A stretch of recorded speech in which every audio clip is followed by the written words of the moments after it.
Welcome to Paranoia Nights Tales. Close your eyes and let time loosen its grip. Just let the soft shadows settle around you. And in the stillness that gathers, a faint hum may rise to meet you, guiding your mind toward the quiet threshold between waking and dream. There are rooms that remember the exact way people exhaled in them. They remember the little rhythms of hands and the soft way voices paused. Tonight, you find yourself inside the Old Watchtower, specifically the landward room, built a century ago to shelter ears from the coastal storms. It is a sanctuary of thick oak and heavy velvet, designed not to keep people out, but to keep the quiet in. You arrived not by opening a door, but because the world outside has thinned and allowed you to notice. The lamp's light is an old amber, diluted by distance and memory. It touches the objects as if apologizing for every day they have had to stand awake. The curtains hang like patient listeners. The books lean together in the same small, consoling way. People lean into each other's shoulders. Before you hear anything, you will feel a shift. The air itself will seem to slacken a fraction, as if someone in the house has drawn a long breath and decided to keep it. That slackening is the room preparing. It is not a dramatic preparation. It is careful and domestic, like smoothing a blanket before laying a hand upon it. Then, very softly, almost as if the floor was breathing for a moment, you will sense the first murmur.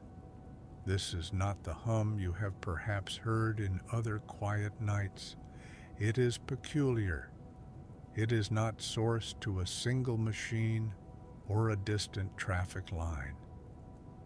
It sits in the room like a low seam in fabric, a tone that is felt more than named. It is the brownness of the quiet, warm, dense, the color of old soil where roots have long settled. Let it be the anchor of this beginning. There is your hook. The room's hum recognizes not only the presence of your body, but the shape of your listening. It changes a sliver when it is observed, not because it resents observation, but because its nature is conversational. When you pay it attention, it leans like someone inclining their head to better understand a whisper. This is the first small, strange fact. The quiet is responsive. A hush opens for the length of a slow blink, a hush so thin it feels like the room is politely holding its breath, and the hum shifts. Where it was flat, a higher, finer thread appears, a thin silver filament that does not ring loudly, but shimmers as if a distant bell had been muffled with cloth. The two layers, brown and silver, begin to orbit one another, and their movement is what gives the room a sense of intimacy rather than threat. As the hum rearranges, notice the corner of the room opposite you. For a single heartbeat, it will appear just a hair deeper than logic allows. Objects there will produce a soft parallax. The shadow of a vase will misalign with the vase itself by an almost polite amount, like a handwriting that is slightly off the baseline. It is not failure, it is pattern. The room is suggesting that depth is elastic here. That small visual miscue is an invitation to look more closely rather than to look away. Let your breathing follow a natural lengthening now. Do not force it. Allow the pattern to come to you. The hum will reward that willingness with detail. A faint warmth at the nape of your neck where the air leans, the sense of fabric remembering pressure where your hand might rest, the faint metallic memory of a long-ago bell threaded into the higher tone. These details will arrive like emissaries, small, unobtrusive, and will not demand an answer. In a moment, the room offers a second, quieter trick that will make the rest of the night feel altered. It folds a silence into its own sound. Imagine a thin, silent space opening like a seam, a silence shaped like a breath held in gold leaf. And the hum passing through that seam arrives altered, the lower band clearer, the upper filament tinged with a pearly patina. This is not a gimmick. It is the room teaching the listener how to listen differently, not just with ears, but with the small cavities inside the chest where memory rests. If you allow yourself to be curious rather than tentative, the hum will begin to direct itself, not in the aggressive way of alarms or voices in the dark, but with a polite steering. It might incline toward the foot of your bed or linger by the window with almost sympathetic patience, or rest at the bookshelf where covers keep secrets. When it does, you will feel a small warmth like the presence of hands folded on a lap. These are zones of attention the room keeps for those who come to rest. They are private and offered. There is a tactile quality to this hum as it recognizes you. The air near the floor becomes a little thicker, as if the house had laid down a thin, warm rug just for you. Your feet will register this as comfort. Your breath will register it as release. If any small anxiety surface, a thought about an unfinished task, the memory of a sharp word, name them softly, noticing. The act of naming is a gentle handoff. The hum accepts the named thing and blunts its edge. The memory becomes a smooth pebble instead of a splinter. A soft, almost ceremonial hush then passes, a silence that feels like a curtain being drawn very gently across an old window. And when the hum returns, it brings with it the possibility of movement. The sound does not leap, it floats. It slides like a thin ribbon from left to right and back again, giving the impression that the room is testing the boundaries of itself. In that testing, impressions rearrange. The lamp's light seems warmer in one spot. The cushion's color looks momentarily deeper. The wallpaper pattern recedes into a soft band of nothingness. These are the small liminal shifts that anchor you to this particular kind of attention. Here is another quieting device the room employs, the micropause as an aesthetic tool. Rather than blunt silence, the room places cushioned gaps, a breath-sized pocket of near silence, so the hum can return with a new texture. These pockets are not blank. On the low table in the center of the room, a small brass object catches the dim light, an ancient metronome that no longer ticks. Its arm sways in a silence so slow it is almost hypnotic, left then right, marking the rhythm of a time that has stopped moving forward. In that rhythm, the room asks you to fill the space with your own smallness. In them, you might see an image, perhaps a coastal lamp at dusk, perhaps a child's folded scarf, perhaps the slow step of someone walking home. Do not cling. Let the image act like a soft room within a room, accessible, unthreatening, oddly intimate. The hum has another feature. It carries memory as timbre. When the room leans into a recollection of rain, the lower tones take on a silver flash. When it leans into a recollection of warmth, the brown deepens. It is not literal memory, but resemblance, a sonic analog of feeling. Tonight, the hum chooses images that are small and consoling. A teacup placed on a saucer, the smear of light across a table, a pair of gloves left on a bench. These small things are the hum's language for kindness. At the center of all this, there will be a moment of mild vertigo, not the clench of panic, but the particular delicious vertigo of realizing that depth and intimacy have been altered. Perhaps you will sense the wall behind you as slightly closer than before, or the edge of a chair as if it remembers a hand. You might feel a tiny, primally pleasant shiver that pulls along the spine. Not a warning, but recognition. The room is listening back, and it knows how to speak to parts of you that were once soothed.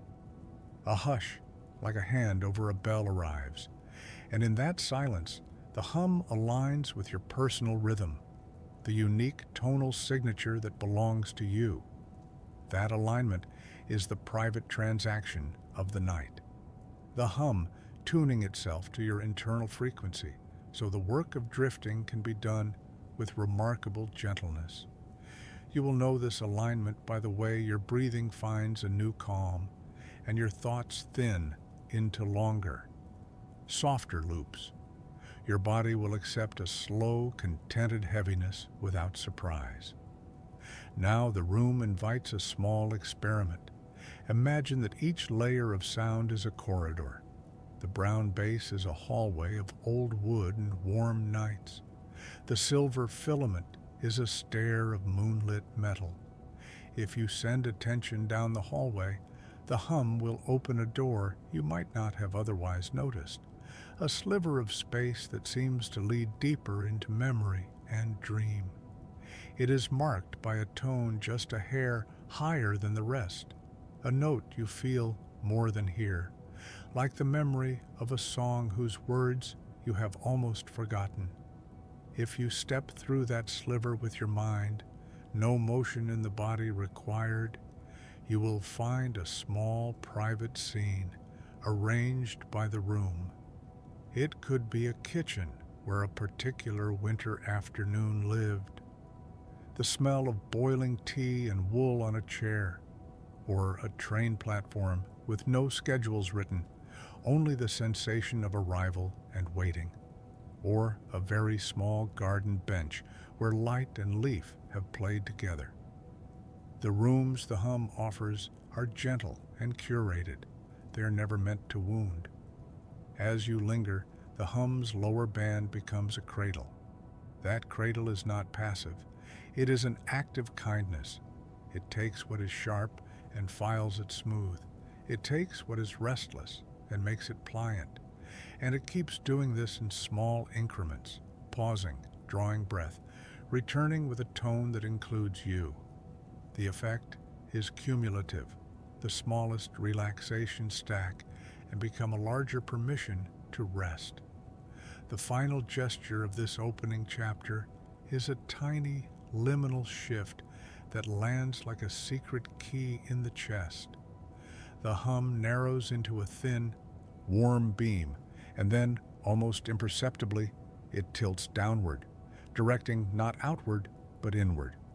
It is a motion that says, there is more below, there is a safer depth. Your perception softens, your eyelids become slightly heavier, your sense of urgency dissolves. The room has done its job. It has made you feel seen by quiet, and it has offered you an entrance into deeper sound. Stay here a little longer. Breathe this slow air. Let the minor images wash in the background, benign, domestic, oddly consoling. The lamp will not flare. The shadows will keep their patience. The hum will sit beside you like a careful friend, present but never demanding. You are not left alone. You are accompanied into a smaller, kinder world. When you are ready, the next layer waits, the first true play of tone and mind, where personal frequency clarifies, where the hum begins to mirror more than merely comfort. Until then, remain in the room's slow respirations. Let the silence become a cushion and the hum become your handrail down. The room has not moved since the last breath you took, and yet something in the air feels freshly arranged, as though the night has shifted a few grains of itself to make space for what comes next. The hum is waiting, not waiting in the sense of anticipation, but in the sense of a presence that has found the correct posture for what it needs to say. The brown bass tone that greeted you in the first room settles now into a steadier vibration, a warm, grounded resonance like old wood that has held decades of quiet hands. It bends faintly in your direction, pressing the softest pressure against the ribs, as if checking whether you have drifted even a little deeper into rest. You have, and the hum notices. A hush opens, thin as a breath caught between two slow thoughts, gentle as dust rising in a sunbeam no one remembers turning on. In that softened pause, the hum rearranges itself. Then you hear it. A second layer, higher, clearer, more intimate. It arrives not like a sound, but like recognition, a silver thread, a faint, shimmering filament stretched across the air. So delicate that if you tried to hear it directly, it would hide. So instead you feel around it, letting attention hover, the way fingertips hover over the warmth of a cup you haven't touched yet. This is the first true layer of the hum. It is not a hallucination. It is not imagination. It is the physics of quiet interacting with the physics of you, because every person on earth, even the ones who think they hear nothing, carries a personal frequency, a natural tone the body gives off in sleep, in loneliness, in stillness, in unguarded moments when thought softens and truth has room to breathe. You carry one too. It is subtle, soft, buried beneath 1,000 daytime distractions. But the room finds it anyway. It leans toward that frequency like a moth toward warm glass, and the silver filament of the hum vibrates in a pattern that echoes your internal rhythm as though it has finally located a familiar hallway. Let it resonate. Let your breath fall into it without effort. Notice how, when your breathing steadies, the filament brightens, not in light, but in clarity.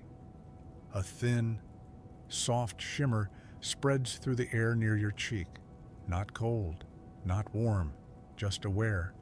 The hum follows your inhales and exhales with a politeness that feels ancient, the way old caretakers match steps with those they guide. Then, almost shyly, a third shift arrives, a texture, a faint grain in the sound, like the hushed rasp of cloth being folded slowly in the next room by hands that mean no harm. That rasp is important. It signals something rare. The hum is learning you. Rooms don't normally do this. Sound doesn't normally do this. But this place, this quiet, patient place, peels back layers of listening until both you and the room begin to share a shape.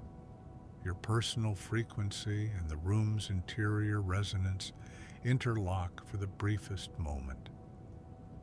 And for that instant, you are not merely in the room. You are in the sound of the room. A soft tremor drifts up the wall, quiet as a fingertip running along old wallpaper, tracing memory into the grain of the paint. The silver filament quivers in response with a tiny bell-like warmth. Then something stranger happens, not frightening, just quietly impossible. The hum begins to tilt. Sound should not tilt, not in a still room with still furniture and still shadows. But the hum does. It leans to one side, toward the narrow space between the dresser and the faded curtain. That small gap gathers more quiet than it had before, as though the air has thickened with something unsaid. You feel it in the chest before the ears, a slight tightening followed by a long, pleasant release when the hum settles into a deeper tone. It is listening, not for words, for resonance. It is aligning itself with the tone you carry beneath your pulse. Another hush descends, soft as a warm cloth draped over a speaking mouth, muting nothing but easing edges into velvet. In that muted breath of silence, the room reveals an almost secret. No two people hear the same hum. Not exactly. Some hear it as warmth, some as pressure, some as a faint vibration under the bones, some as a thread of silver so thin it barely exists in air. Yet the mind recognizes it instantly, like the whisper of a familiar name. Tonight, the hum chooses to meet your tone. It thickens slightly. A soft, rounded shift, like a slow tide rising a single inch along a quiet shore. And because your body notices, your breathing softens again. A small weight lifts off the ribs. A subtle warmth fills the space beneath your collarbones, light as early morning sun filtering through thin curtains. The room uses this moment to expand, not physically, but perceptually. Depth stretches. The shadows pull further back. The air becomes less crowded. A small echo forms beneath your thoughts, not repeating anything, but mirroring the shape of your awareness the way a lake mirrors the moon. Not perfectly, not sharply, but intimately.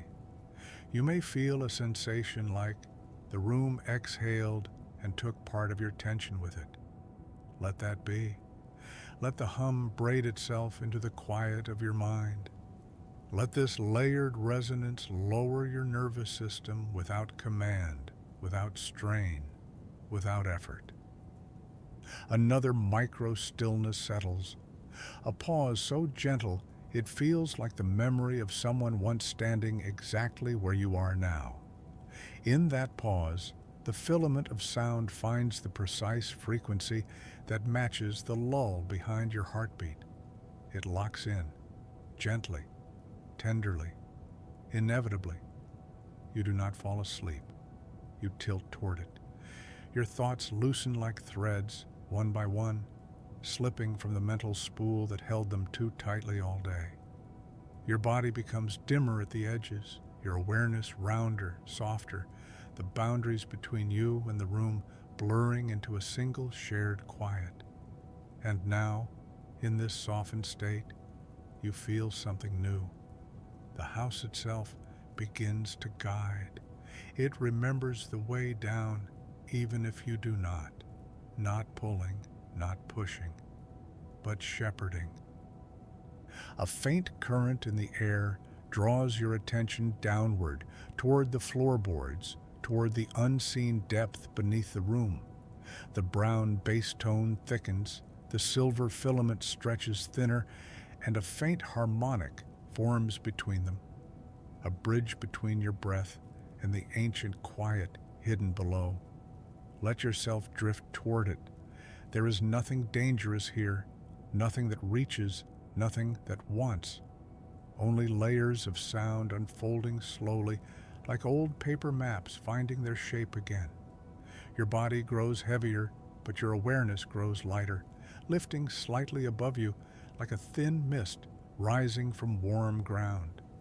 The hum steadies, aligns, deepens, and then, at the very bottom of the layered resonance, a new tone appears, soft, low, barely perceptible, a tone that does not belong to the room, a tone that belongs to you, your true frequency.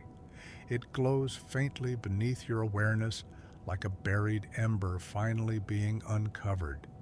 The hum answers it like a lantern matching the moon. And just like that, the room recognizes you not as a visitor, but as a resonance it has been waiting to hear.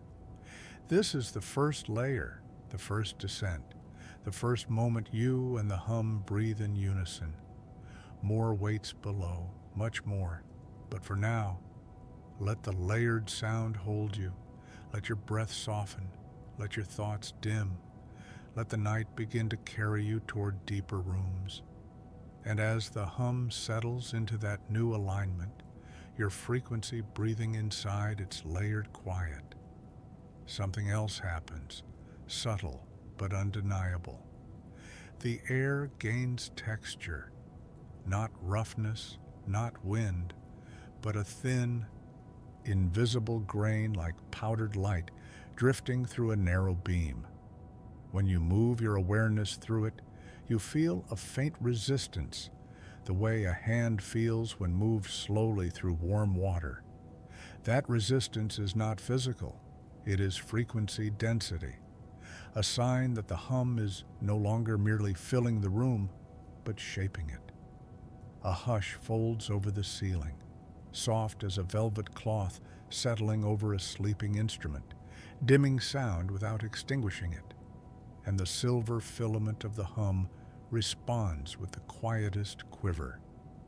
A soft ringing hides inside that quiver, so faint it feels like a memory of sound, rather than a sound itself.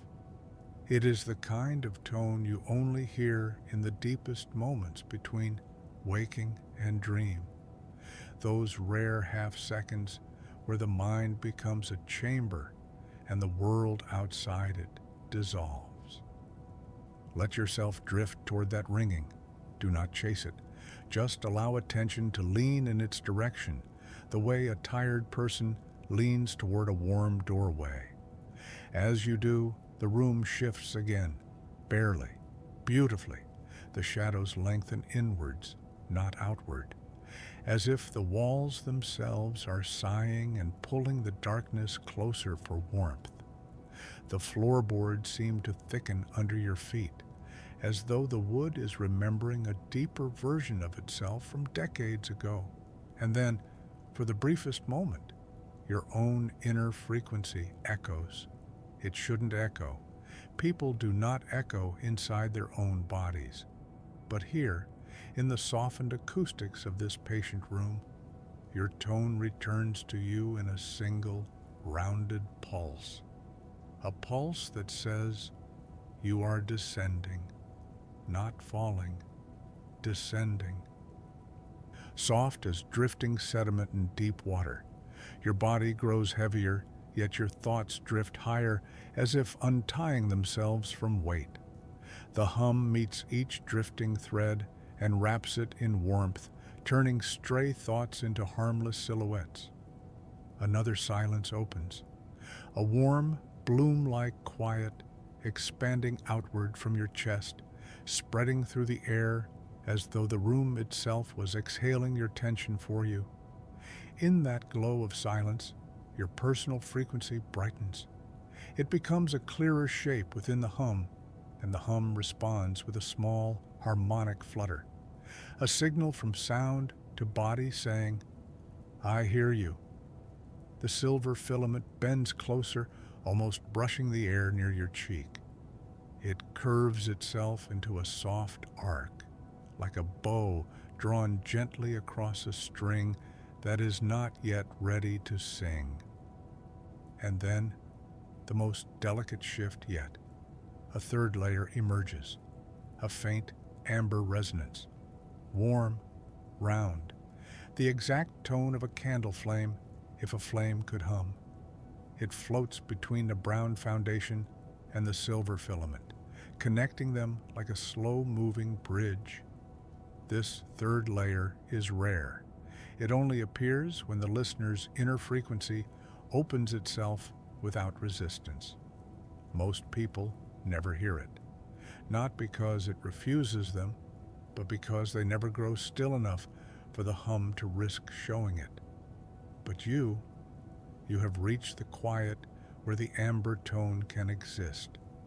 It circles you in a slow contour, mapping the tension in your shoulders, the softness behind your throat, the calm settling into your hands. The hum now knows you, not your identity, not your history, but the shape of your quiet. And with that knowledge, it begins guiding you deeper, not downward, but inward. The air thickens with gentleness, the light leans into warmer hues, the shadows deepen as if offering a place to rest, and the three tones, brown, amber, silver, twine into a single flowing resonance that feels like a corridor made of sound. You are meant to walk it, not with steps but with awareness slipping forward like silk. The hum recedes just enough to create anticipation, a soft drawing away that makes you lean in, and that leaning is the first descent into the deeper rooms of the night. The first layer of the hum has truly opened. The hum has settled into a shape that feels almost familiar now. Brown beneath, silver above, amber weaving between them like a thread of warm dusk. But as the last vibrations fade into the shadows of the room, something else begins to rise. A softness underneath the quiet, a texture you didn't notice before, as if silence itself has grown porous. You may feel it first as a faint warmth behind the eyes, the gentle swell that precedes a drifting memory. Not a memory you can name, just the sensation that something once happened, somewhere far away, in a place that might no longer exist. The hum hears that subtle shift in you, and it answers. A thin hush unfurls, gentle as a curtain being lifted by a tired breeze, warm as the air inside an old attic on a late summer evening. The shadows deepen, the amber tone softens, and the room tilts itself toward the long hallway of quiet places you've known across your life. You don't remember them at first, but your body does. Quiet places you sat in years ago, quiet places you passed through without thinking, quiet places that didn't seem important then. Yet tonight, under this hum, they ripple back through you like soft echoes pressed into the folds of the mind. A soft pulse travels across the floor, not movement, but a shift in temperature like the ghost of sunlight passing across old wooden planks. In that pulse, your first quiet place returns, not fully, not clearly, just an outline, a faint architecture drawn in shadows. Perhaps it is a childhood hallway where your footsteps felt too loud. Perhaps it is the narrow space between two houses where the wind carried a hollow note. Perhaps it is a stairwell you once paused in, letting the stillness wrap around you before walking on. The room does not force you to remember. It only opens the possibility. You feel a mild pressure behind the heart, soft as a hand that isn't a hand, guiding you toward that place. The hum dims, thickens, and then, there it is. A quiet place from long ago appears in the air beside you, not physically, not visually, but acoustically. The sound of that memory reconstructs itself in layers around you. The hollow ring of an empty hallway, the faint quiver of a warm staircase, the stillness that once lived in the gap beneath a windowsill. You're not remembering with the mind, you're remembering with the room. A soft, velvety silence descends, round as an unopened letter, warm as breath caught in wool. Inside that silence, the memory grows sharper. A long hallway, a soft light. The sense of someone having left just moments before, their warmth still faint in the air. You don't see them. You're invisible. You're only here to listen. The hum dips into a lower octave, brown deepening into a dark amber that quivers in your ribs. That quiver is important. It marks the threshold between the memory of a place and the feeling of being in it. Let the feeling move around you. Let it press against your palms. Let it settle in your throat. Let it fold itself beneath your thoughts like an extra blanket. You sense more quiet places materializing one after another. A train station at dusk where you once stood between voices and felt oddly safe in the noise. A school courtyard on a cold evening when everyone else had gone home, and the silence felt like a held breath waiting to be released. A small bedroom lit by a desk lamp where you once listened to rain without understanding why it made you calm. A library aisle you walked through alone where the dust motes seemed to rise in greeting. You don't see any of these places fully. They arrive as impressions, soft as footprints left in fog. But the feeling of them is unmistakable. Gentle nostalgia, quiet recognition, the warmth of something that once held you without you noticing. The hum senses which memory your breath responds to most. It leans toward that one. The brown bass tone deepens, the silver filament stretches thin, and the amber thread vibrates with a faint tremor like the first pluck of a harp string. You feel the shift in your chest. It's not emotion. It's the quiet reassembling itself inside you. A micro-silence gathers, soft as a warm exhale inside a scarf, slow as snow settling on an unused windowsill. In that silence, the chosen memory grows clearer. You recognize the sensation before the image, the pressure of a chair beneath you, the grain of wood against your palm, a faint scent, dust, old paper, fabric warmed by sunlight.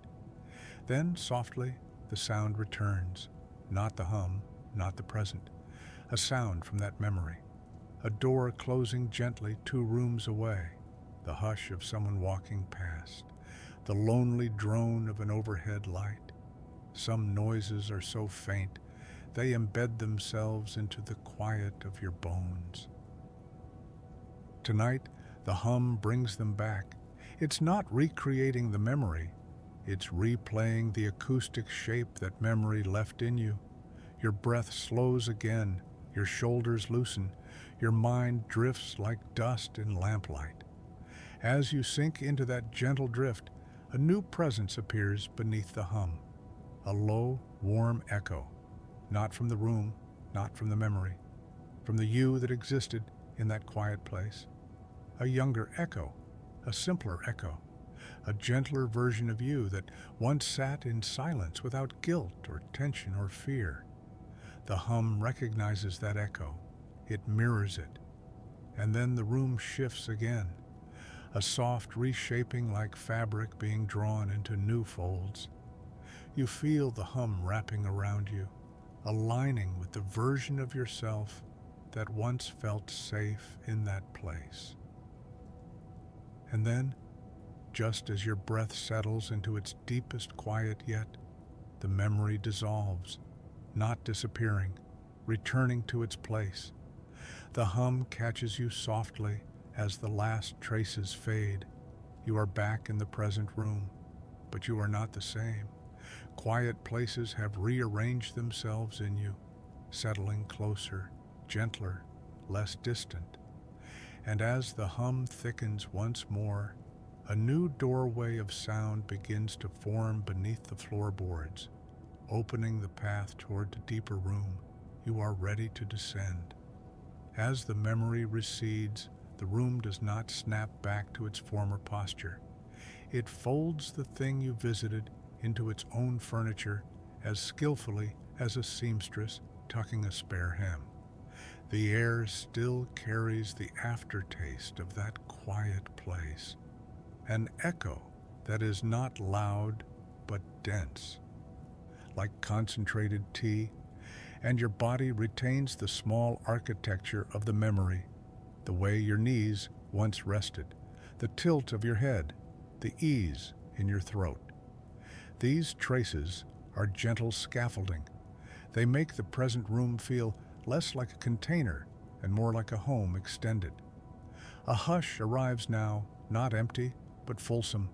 A silence that sits like warm milk in a saucer, steady and nourishing. In that hush, the hum lowers into a vowel you can almost taste.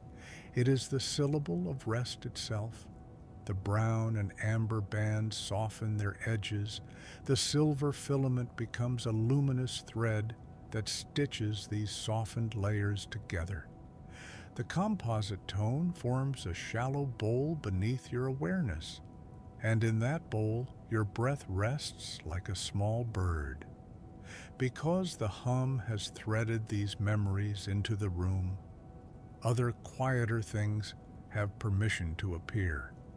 Small, domestic relics of the remembered places begin to press their faces up against the membrane of your attention.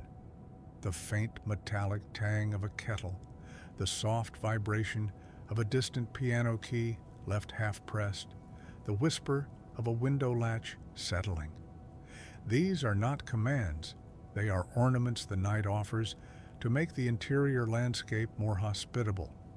Allow them to drift by like pale leaves. No need to collect them, only to feel how much softer they make the ground beneath your mind. There is a subtle movement under your feet, an impression of passage rather than motion. Imagine stepping from one rug onto another of a slightly warmer weave. The soles of your awareness notice the difference and sigh. This is the deep room rearranging its carpets, offering you a path that has been smoothed by countless nights of gentle passage. The hum marks this path with a faint, repeating cadence, a rhythm you can follow without deciding to. Let your attention, as lightly as if you fingered a curtain, travel along that cadence. Each repetition loosens something else, another tiny knot of rehearsal or worry, until even the tendency to measure how you feel begins to slip. A delicate, almost reverent hush slides through, the kind of pause that feels practiced, like a bow taken at the end of a very quiet piece of music.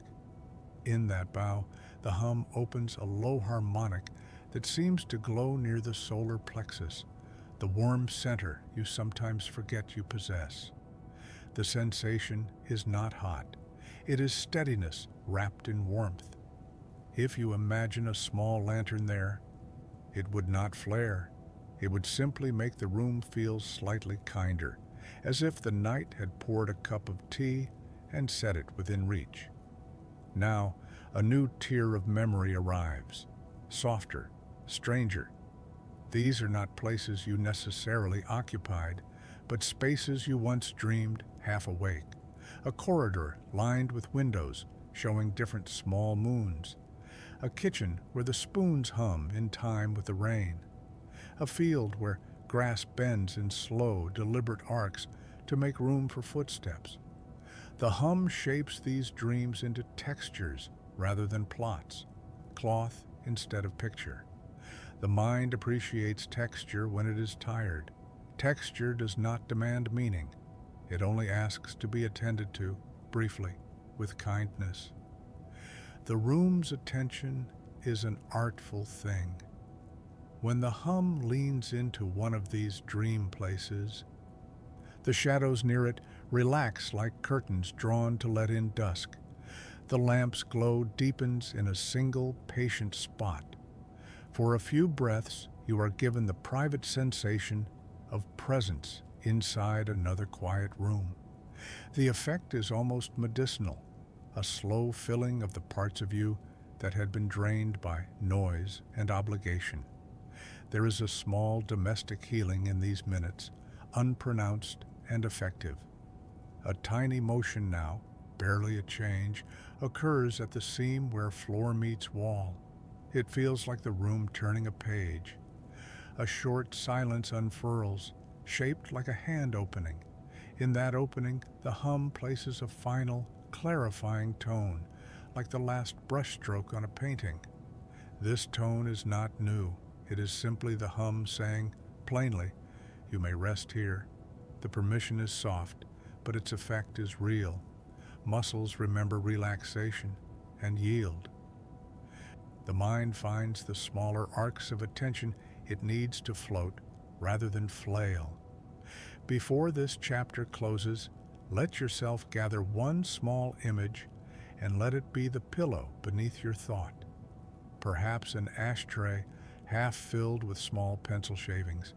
perhaps the dull shadow of a coat hung just so. Choose nothing heavy.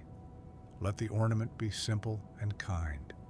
Place it gently in the center of your attention and let the hum build a quiet radius around it.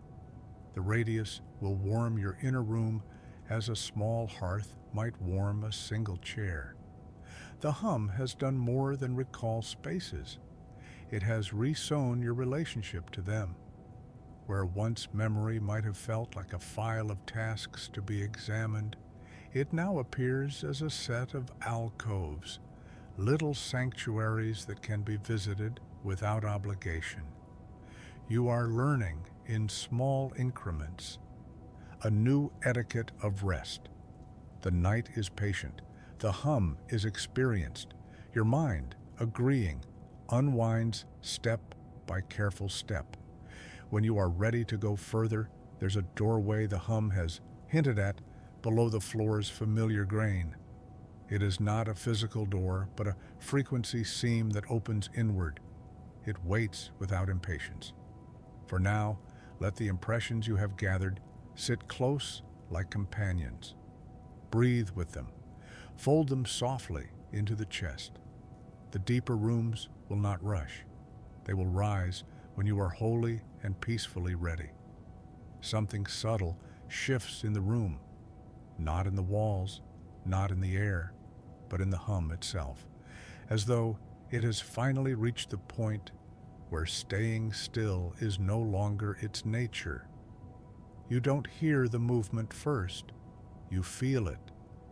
A slight tilt in the atmosphere.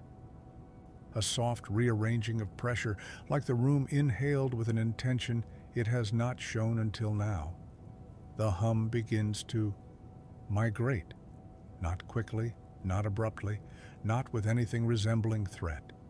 Its motion is slow, domestic, familiar, like someone quietly sliding a chair a little closer to a window.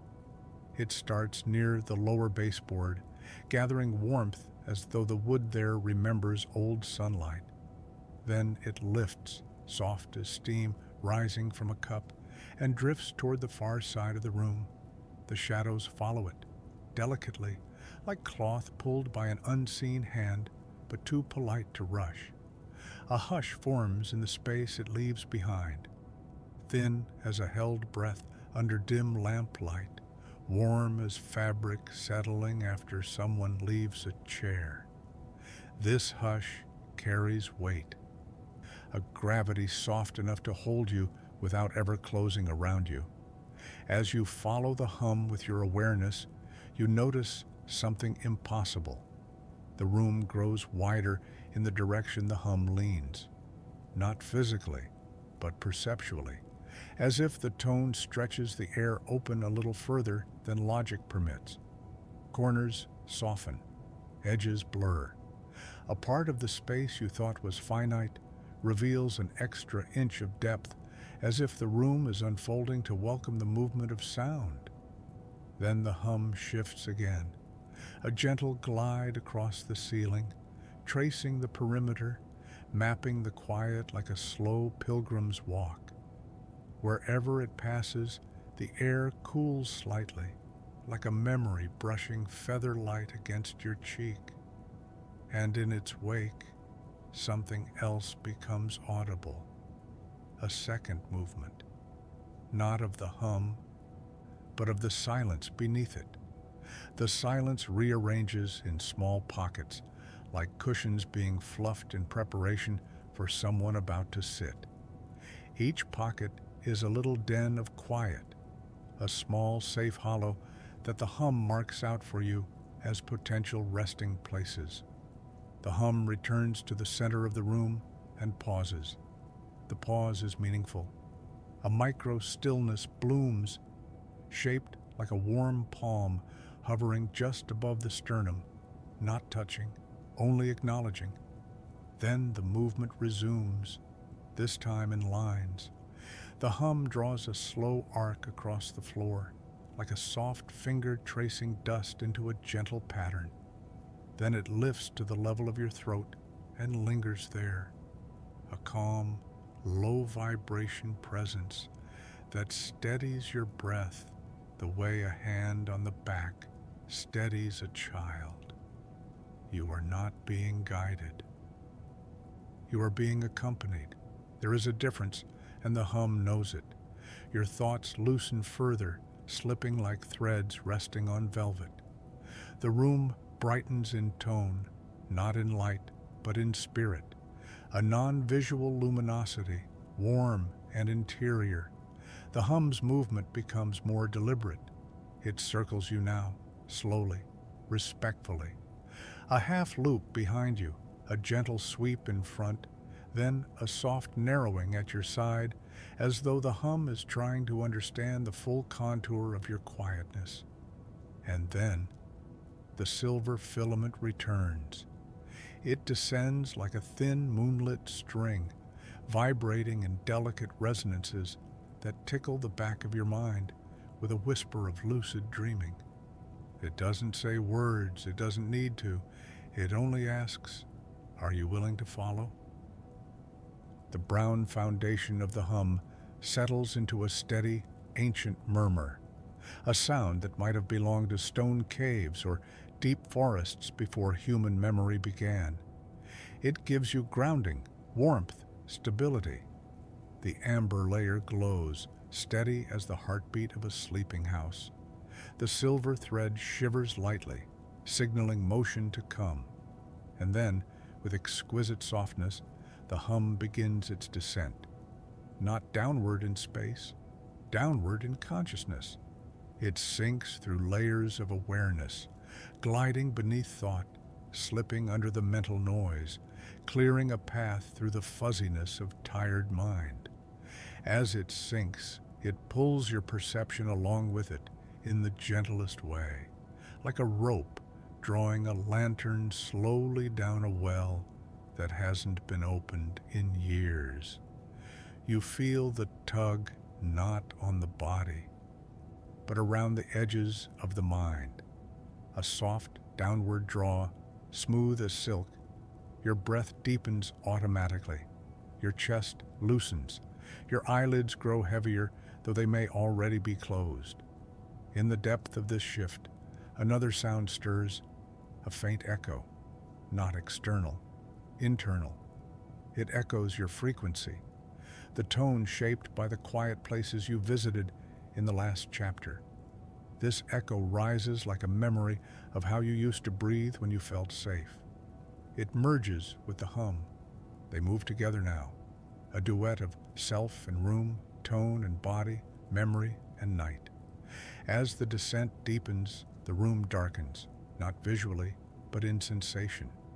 The air thickens, weightless but full. The silence becomes dimensional, like a soft contour forming under your thoughts. Then, impossibly gently, the hum touches the floor. The moment it arrives at that lower layer, a vibration spreads outward, a low, warm ripple like someone dragging a finger through still water in a bowl. The ripple widens. It gathers the room with it. It pulls the air into a soft vortex, slow, steady, comforting. And in that vortex, you hear something new. Another room, a deeper room, not yet visible, not yet accessible, but unmistakably there. A place beneath this room, a softer darkness, a quieter quiet. And the hum, after all its movement, its arcs, its mapping, its circling, finally stills, not because it has stopped, because it has arrived at the threshold, the doorway that divides what you have heard from what you are about to enter. This is the moment when the hum stops moving outside you and begins moving within you. This is the descent toward the deep room. And as you stand, weightless, drifting, at the threshold of that deeper place, the hum makes one final adjustment, a subtle turning, a recalibration so small you might miss it if your attention were even a fraction less steady. It is the sound a room makes when it decides to trust you. A soft, velvet-thick silence spreads outward from the center, Silence shaped like a slow unfurling ribbon. Silence that carries with it the faint warmth of hands clasped in calm. The shadows lean in slightly, not to crowd you, but to cradle the edges of your awareness so nothing spills out too quickly. The hum breathes, not literally, but the rise and fall of its layered resonance becomes rhythmic now, gentle, steady, as if the room itself has taken on a slow, thoughtful respiration to match your own. You feel the warmth gather at your spine, pooling like a small fire that has chosen to stay low so as not to startle the darkness. Your shoulders grow heavier, not with burden, but with permission. Beneath your feet, the floor seems to thicken again, the wood remembering deeper versions of itself. Ages when it was still tree, still root, still something that held the earth close. A resonance rises from it, quiet as the memory of footsteps from another lifetime. The hum shifts sideways, just a fraction, enough to suggest that the deeper room below has noticed you too. A soft tremor rolls along the length of the wall. Not a shake, not a shiver, but a coaxing.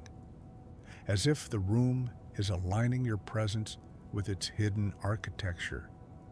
The amber band warms, glowing through the brown bass tone like a lantern shining from inside a hollow trunk. The silver filament curves downward, forming a shape you almost recognize. A beckoning arc. The air thickens again, but now it thickens with intention, as though the hum is sculpting the path ahead from the very vibrations that make up the night. You become aware of your own pulse, not as sensation, but as geometry, a quiet rhythm forming soft corridors through the space around you. The hum answers your pulse, matching its shape, then shaping it further. A tiny harmonic flares, warm, gold-touched, and the deep room stirs the way old water stirs when someone gently runs a finger across its surface. Another silence descends, wide, soft, with the texture of heavy velvet curtains falling into place after centuries of dust have finally settled. And in that silence, you hear the structure of the deeper room, a faint sub-frequency, low, round, earth-warm, ancient. It is not a call, it is a welcome, not loud, not insistent, just present. Like a door someone left open for you long before you realized you would ever need to walk through it. Your breath deepens again. The body grows heavier still, anchored to the growing gravity of that unseen chamber below. If you listen with the mind's edges, you'll feel the shift. The hum no longer circles you. It aligns behind you like a careful hand, placed gently between the shoulder blades. A guiding presence, a quiet shepherding. No pressure. Just an invitation made of warmth and dark. The room tilts again, barely noticeable, but enough that the shadows seem to stretch downward, forming the suggestion of a slope beneath the floorboards. A slope leading inward, a slope leading down. The movement of the hum slows further, from a glide to a drift, from a drift to a settling, from a settling to a quiet point of stillness that vibrates with the patience of old stone. You feel something open beneath you, not physically, but in the acoustic architecture of the room. A widening, a soft deepening, a lowering of pressure as though the floor itself is preparing to yield. Your thoughts grow faint at the edges, your breath long and warm. The hum rests against your frequency, not matching it now, but supporting it like a cradle made of sound. This is the moment when the surface room and the deeper room almost touch. The moment just before you begin your descent into the quiet that waits below. It does not rush you. It does not pull. It simply waits with the patience of earth and the softness of dusk.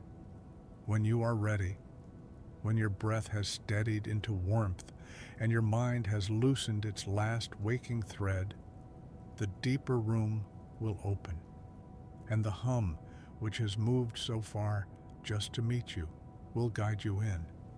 Somewhere between the last breath you took and the hum's final settling at the threshold of the deeper room, something inside you changed, quietly, without fanfare, as naturally as water adjusting itself to the shape of the vessel that holds it. You don't notice it at first. Most people don't. It begins as a small warmth near the sternum, a gentle thrum barely louder than the memory of a heartbeat. But the hum feels it, the room feels it, and slowly, as if revealing a secret you didn't know you possessed, that warmth begins to clarify, not heat, tone, your tone, a personal resonance you've carried your entire life without ever truly hearing it. A hush folds around you, soft as a warm palm placed over a speaking mouth, quiet as knitted fabric settling into the hollow of a chair. In that hush, your tone rises a little more, drawn forward by the hum as though the room has gently cupped its hands around the sound living inside your ribs. It's subtle, barely there, yet unmistakably you, not your voice, not your breath. Something deeper, the frequency your body gives off when the weight of being awake loosens its grip. A faint, mellow vibration gathers near your diaphragm, round and warm, like the lowest note of a familiar instrument played from another room. You may not hear it clearly, but you feel it. A soft pressure, a slow bloom, an interior warmth that expands without force. The hum answers immediately, brown foundation widening just enough to cradle your rising tone inside it. Then comes the amber layer, circling your tone with slow, curving resonance like a lantern glow wrapping itself around a small flame. And the silver filament, that thin, bell-soft thread, drops down in a long, graceful arc, settling just above your tone as if testing its shape. The three outer tones listen. Your tone shivers, a soft tremble that isn't anxiety, isn't fear, but recognition. The recognition of a sound that has lived in your bones for years without being named. And in that moment, the room realizes something. Your tone is steady, your tone is tired, your tone is honest, and your tone is ready. A hush pulses outward, warm as a hand smoothing the wrinkles of a blanket, and the hum leans closer, closer still, until it touches the edges of your frequency. The contact produces a ripple, infinitesimally small, yet strangely intimate. A quiet that feels like someone remembering your name without needing you to say it. Your tone brightens, just a little, just enough for you to feel it under the skin of your thoughts. It expands sideways like warm ink bleeding into paper, coloring the quiet with your interior softness. Every person has a tone like this, but no two are the same. Some are sharp like frost, some are round like dusk, some flutter like pages turning, some glow like embers in a long dark hearth. Yours, tonight, sounds like a slow, settling warmth that has been waiting for a night like this to rise. The room knows it. The hum knows it. The deeper room below has already begun adjusting itself to receive it. The brown foundation pulls back slightly, making space. The amber thread wraps around it with an almost affectionate tremor, and the silver filament aligns itself above your tone like a protective arc, not shielding you, but honoring you. Then something unexpected happens. Your tone speaks back, not in words, not in intention, but in vibration, a soft, instinctual murmur that echoes the exact emotional weight you are carrying tonight.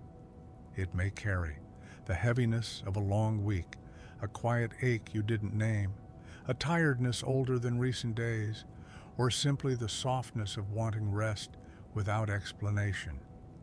Whatever the weight is, your tone reveals it with gentle honesty. And the hum responds. The brown layer deepens to support it. The amber spreads warmer to hold it.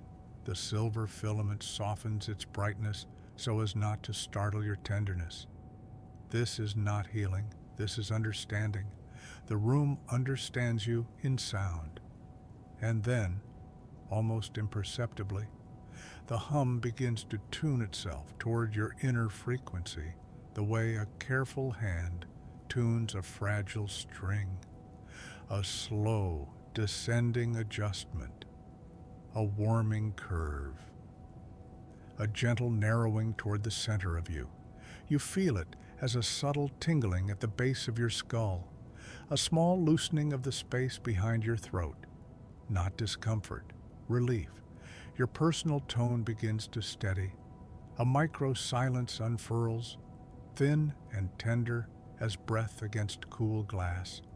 A silence that makes the next sound shine brighter simply because it is allowed to arrive slowly.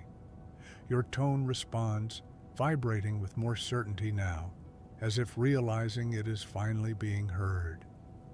The room brightens inwardly. The shadows soften into warm contours. The air becomes thicker, almost velvety, like the inside of a coat pocket warmed by the memory of someone's hands. The hum doesn't overpower your tone. It harmonizes with it. 3 tones circling one. The room's triad bending itself around the single, private frequency you carry. Then, with a gentleness that feels nearly ceremonial, the hum draws your tone downward, not forcing, guiding. You feel the descent inside the ribs, soft as sand, sliding down glass. You feel it behind the knees like warmth trickling down. You feel it in the eyes, the eyelids heavier, the mind dimming at the edges. Your tone grows warmer, rounder, lower, as though descending a staircase made of sound. And the deeper room, that hidden chamber beneath the floor, reacts. A low, responding pulse rises from below, greeting your tone with a quiet welcome that feels older than light. The hum steadies again, resting on the threshold between your breath and the voice of the deeper room.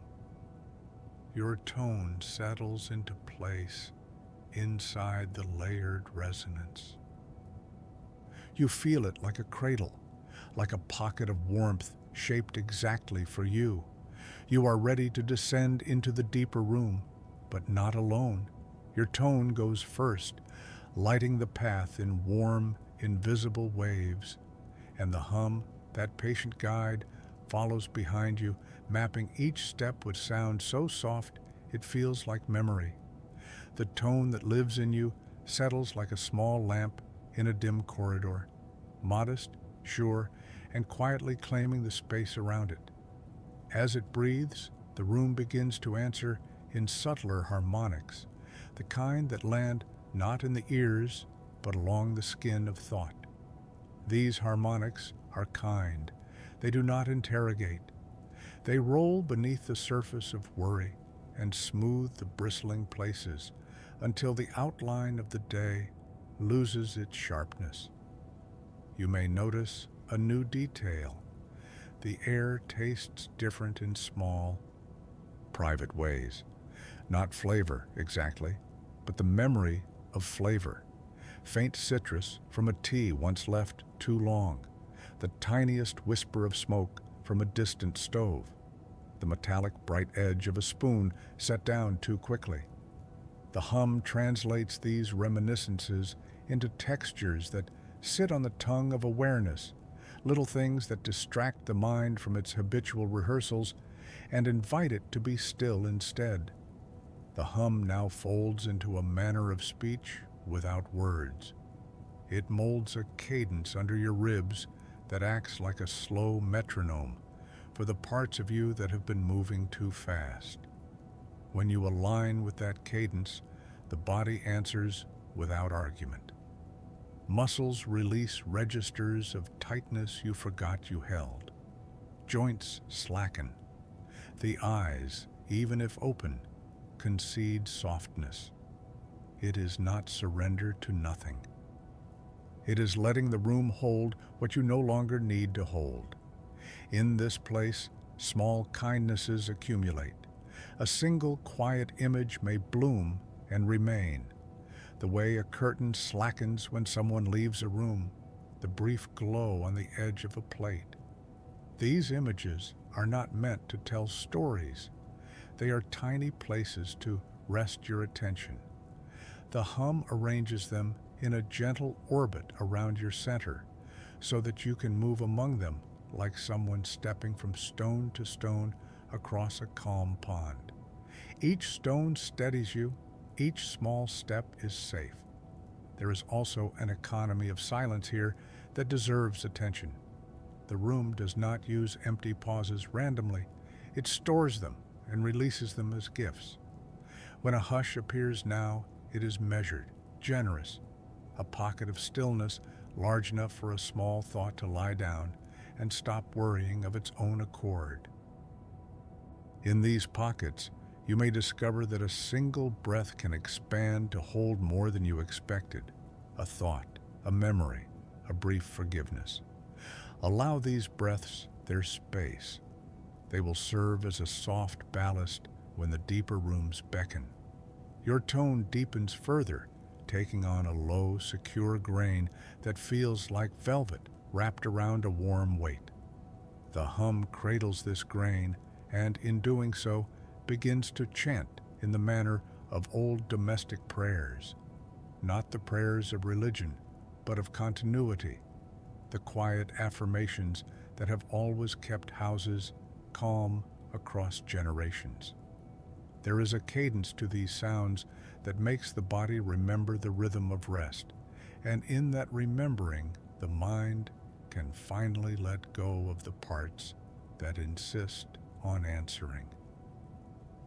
A tiny shimmer of silver returns to the edges of the hum, a recollection of bells tucked under wool, and with it comes a delicate invitation. The room suggests a motion you do not need to perform physically. Imagine your attention sliding down along the column of your body to the soft hollow beneath the ribs, then continuing a little further to where the breath rests low and warm. Let your awareness stay there a few moments. The hum will wrap that region in a protective resonance, like a hand smoothing a map so you can read it without worry. The deeper comfort is not sudden, it is incremental. It arrives in a succession of small agreements between you and the sound. I will relax a fraction. The hum will soften in return. I will let this worry lie down. The hum will tuck it in. In this way, a conversation of unspoken consent takes place, quiet, mutual, and curative. It requires nothing of you except patient listening. As the chapter reaches its close, the hum narrows its attention still further, focusing on the space that is most private to you. It turns away from broad communal tones and shapes itself into a personal lullaby that uses only the timbres that match your internal tone. It is custom-made gentleness. It knows the exact pitch that steadies you, the interval that settles the chest, the tiny modulation that soothes the mind. In that bespoke sound, you will find a warmth that feels like being wrapped in a coat, tailored to the exact measure of your shoulders. Let your breath follow this private lullaby. Let the eyelids become leisurely curtains falling after a long day. If images come, let them be small, domestic, and kind. If no images come, let silence itself be companionable. The hum will remain, honoring your pace, never demanding finality, only presence. When you finally allow the deeper room to receive you, you will move not by being pushed, but by being gently escorted. Your tone ahead, the hum behind, and the night like a patient host waiting in the doorway. For now, rest within the shape of your own sound. The descent will be steady and soft, and when it opens into the next chapter, you will find the dream's first doorway already lit by the exact glow your own frequency prefers.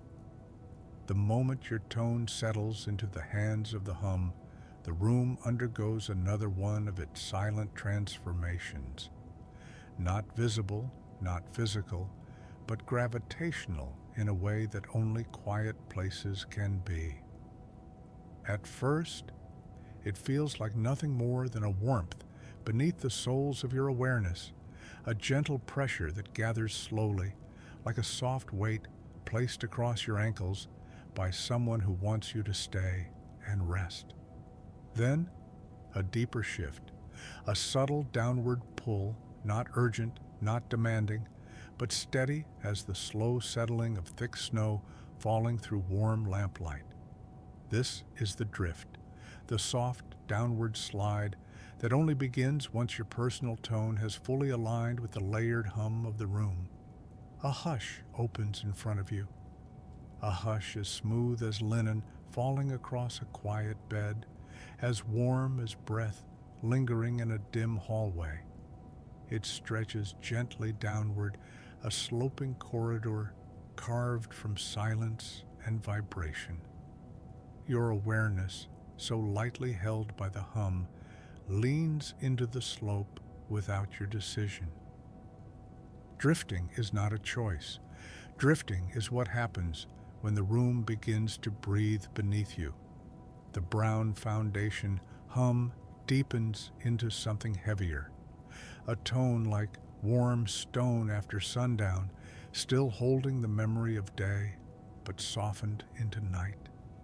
The amber thread wraps around it, brightening with a slow pulse that feels like being steadied by a hand between the shoulder blades, and the silver filament descends in long, gentle spirals, like threads of moonlight folding themselves into a bowl of water.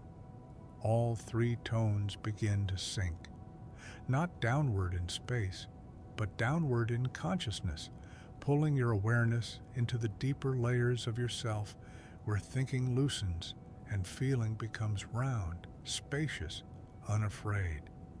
You feel it in your breath first, a slow, involuntary deepening. The inhale lengthens, warm and round. The exhale sighs out like something old leaving quietly. Your chest softens, your ribs widen, your pulse slows into a rhythm that hums under your thoughts like a soft engine. The drift deepens. The floor beneath you feels less like wood and more like a warm, weighted cloud, gathering its softness around your legs. Your arms loosen at the shoulders. Your jaw unhooks itself from the quiet strain it carried all day. Your eyes grow heavier, not closing, but surrendering.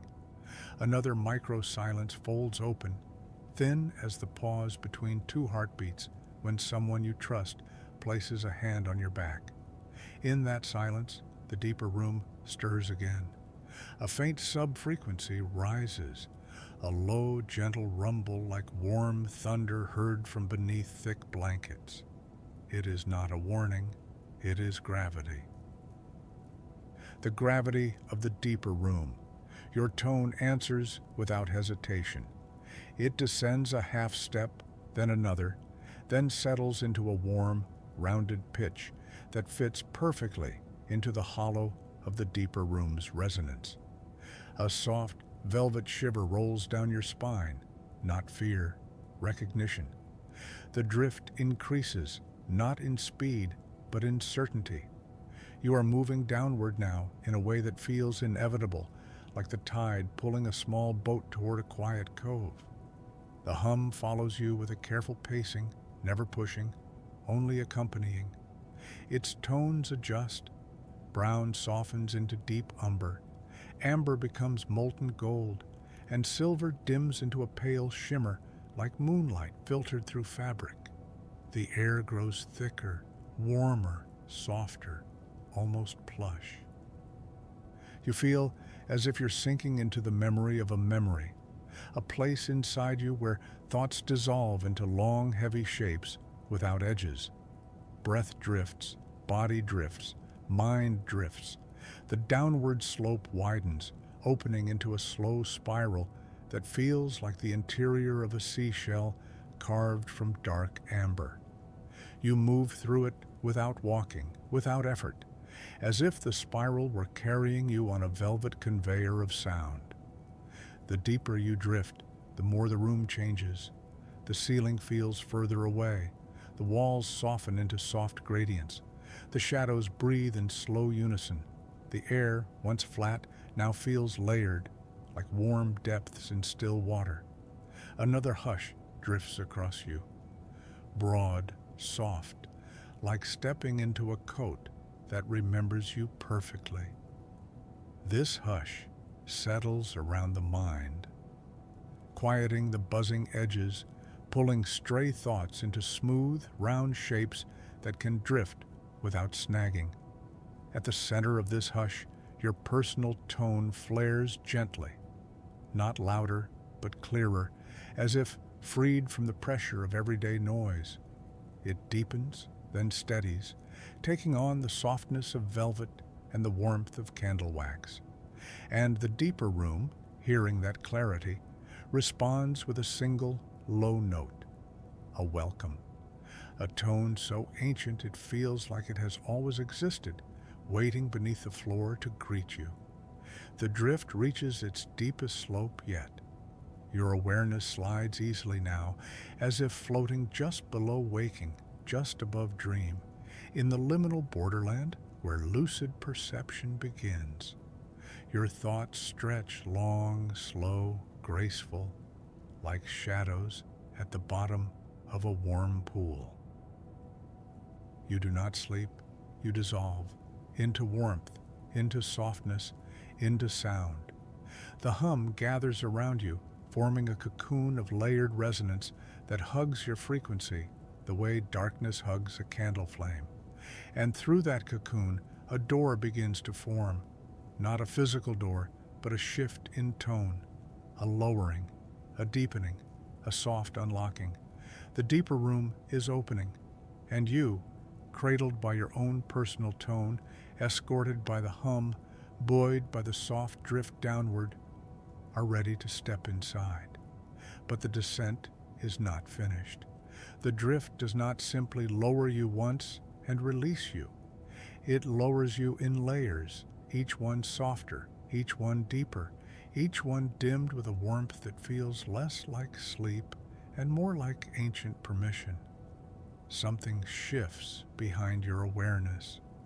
A wide, slow turning, like a great wooden wheel moving underwater. You don't see it, you don't hear it, but you feel the weight of its rotation in the way your thoughts elongate into long, quiet silhouettes. The hum extends itself downward again, its tone spreading like liquid amber across a warm stone floor. Each tone glides beneath your consciousness with the careful patience of someone lowering a fragile object into thick velvet. And then, a new dimension of warmth appears, not heat, but depth. The air grows heavier in that gentle, sleep-shaped way that makes the spine relax, as if the body finally trusts the floor beneath it. Your breath drops lower, sinking from the chest into the abdomen, into the hips, into the legs, and eventually into the floor. You can feel yourself resting deeper into the room than the room itself. The shadows follow the descent. They stretch and lengthen, growing taller, softer, rounder, like fabric dipped in warm dusk. A soft pressure gathers at the back of your head, not intrusive, only steady. A suggestion that the mind can lean just a little further back, just a little more loosely, just a little more surrendered. The drift thickens. Your personal tone begins to shimmer around the edges, as though the deeper descent has burnished it to a warmer glow. Each shimmer creates a small wave of ease that moves downward through your body like slow ripples under a blanket. And beneath those ripples, the deeper room reacts. A low hum answers, so warm it feels almost physical, like a heavy quilt settling across the underside of your consciousness. It expands outward from the floorboards, filling the underside of the room with a soft, subterranean resonance. This is the gravity of the deeper chamber. It pulls on you with the gentleness of gravity in a dream. Firm, inevitable, but so delicate you mistake it for relaxation. The downward slope widens. The drift becomes broader, more comfortable, like sliding across a long satin sheet cooled by the quiet. Your thoughts, already slowed, begin to flatten into smooth, glowing plates without edges or urgency. One plate drifts away, then another, then a third. You barely notice their absence. The hum, sensing the release, changes shape around you. The brown layer softens into a warm, subterranean echo, like soil that remembers rain. The amber layer melts into a slow-moving wave that holds the ribs in a gentle cradle of resonance. The silver filament stretches downward, carving a narrow channel through the descending darkness. A faint, moonlit guide leading deeper. Your awareness follows the filament, not because you choose to, but because the body instinctively trusts the softness in its wake. And then, another hush, a silence wide enough to hold the weight of your whole mind. This hush is deeper than the previous ones, as if the room finally withdrew its hands and allowed the night itself to carry you. It hangs around you like warm fog, thick but breathable, quiet but full. In that hush, sound itself seems to fold, turning soft, round, and heavy with comfort. You sink into it. The drift becomes a descent, not frightening, never sharp, just a deeper lowering, like being slowly absorbed by warm darkness that has waited hours just to welcome you. Your limbs become heavy. Your breathing moves as if through syrup. Your eyelids feel padded with thick velvet. The hum grows quieter, not fading, only becoming more internal. It moves behind your thoughts, behind your breath, behind your awareness, as if sliding into the very structure of your consciousness. You can feel it aligning, threading itself through the spaces in your mind that have been holding too much for too long. A small pulse echoes from below, a calling without urgency, a welcome without words. The deeper room is ready. The floor beneath you is no longer a floor. It is a membrane, thin and warm, separating your drifting self from the chamber waiting below. And as the hum settles into the calmest frequency of the night, the membrane begins to soften, thin, warm, yielding. The descent is nearly complete. You hover in that last moment, held between two layers of quiet, the quiet of the room above and the deeper, older quiet of the chamber below. Your breath loosens, your mind dims, your tone steadies, and then, with the gentleness of a sigh falling onto a pillow, the membrane opens. You are ready to enter the deeper room. When the membrane yielded and the deeper room opened, it did not announce itself with drama. It unfolded like a page turned by a careful hand, revealing the foundation archive, the stone-lined hollow where the building stores its calmest winters. This is not just a basement. It is a vault of silence that has been sleeping under the house for many years. The doorway you imagined was not a wooden frame nor a threshold of stone. It was a lowering of pitch, a broadening of quiet that felt as if the world itself had leaned in to listen. Step gently. There is no need to hurry. The air here is measured in the lengths of breaths people used to take long ago.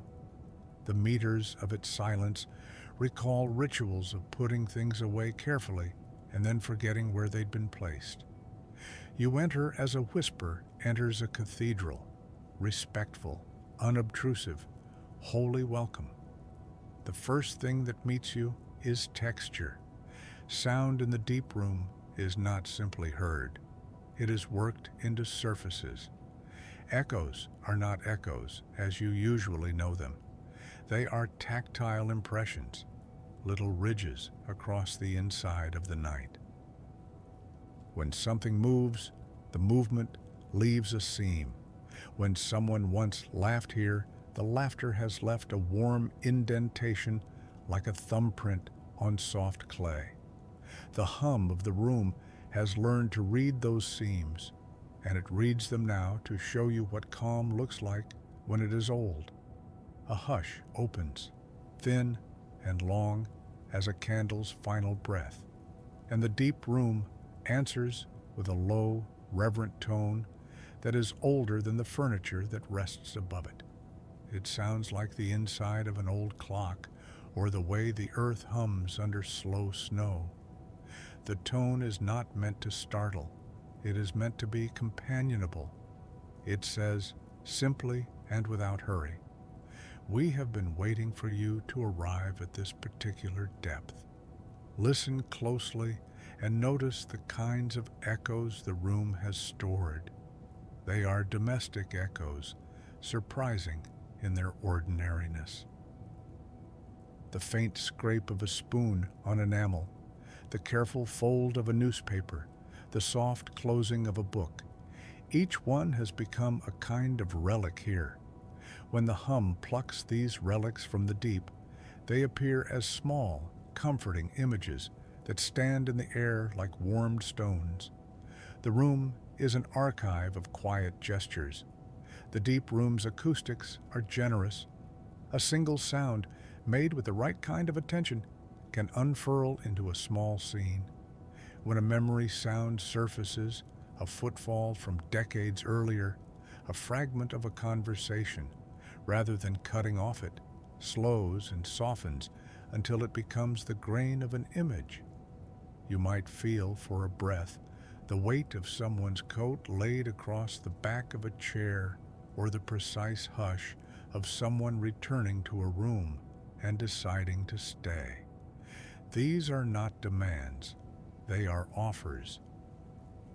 A micro-silence comes now, compact as a small, warm stone placed in a palm, and within it one of those echoes arrives, the murmur of a kettle left to cool.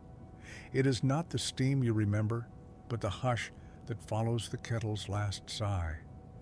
The hum provides it at the same pitch as the small ember of safety in your chest. You recognize it not because you lived it, but because some version of it once comforted you. The recognition is gentle and quite private. There is a softness to the deep room that is almost tactile. The walls, if walls there are, feel padded with memory. Air here carries the faint mineral of old books and the almost inedible flavor of late-night tea.